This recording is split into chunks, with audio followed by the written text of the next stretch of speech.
पौष्टिक डोसा आपण बनवत आहोत। हा नाचणी, ज्वारी आणि याच्यामध्ये भरपूर कॅल्शियम, मॅग्नेशियम, ओमेगा असलेला आपण हा डोसा बनवत आहोत। तर अर्धा किलो ज्वारी, अर्धा किलो नाचणी घेऊन मिक्स केलेली आहे।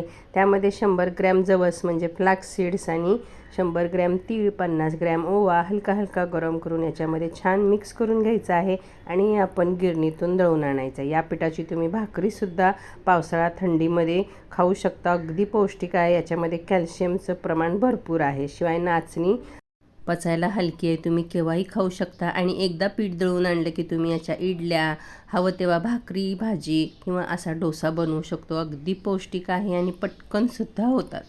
नाचणी आणि तीळमधून आपल्याला कॅल्शियम तर मिळतं, शिवाय आळशीमधून म्हणजे फ्लॅक्स सीडमध्ये भरपूर प्रमाणात ओमेगा 3 असतं, ते आपल्या शरीराला खूप जरुरी आहे।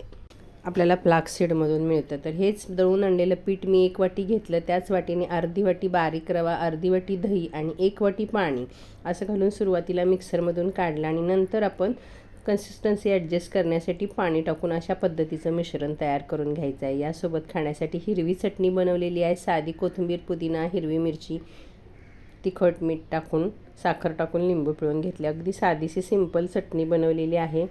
आता एक 5-10 मिनटं आपण भिजत ठेवलं, तर त्यामध्ये चवीपुरतं मीठ टाकून घेतलं आहे। पॅनला थोडंसं तेल लावून घेतलं आहे आणि ते तेल आपण पुसून घ्यायचं आहे आणि 2 पळ्या मिश्रण टाकायचं आहे आणि डोसा पसरवून घ्यायचा आहे।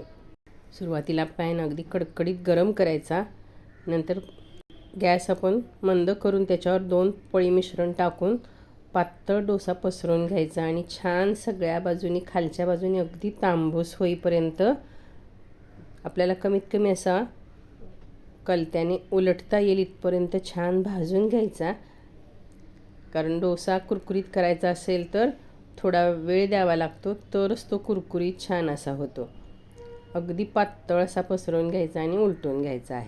अशा पद्धतीने तुम्ही बघू शकता खालची साईडसुद्धा हलकीशी भाजून घ्यायची आहे। लगेच डोसा हा कुडकुडीत होतो।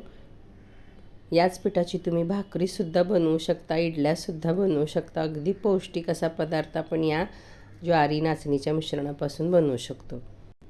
यासोबत बटाट्याची भाजी आणि चटणी मी बनवलेली आहे।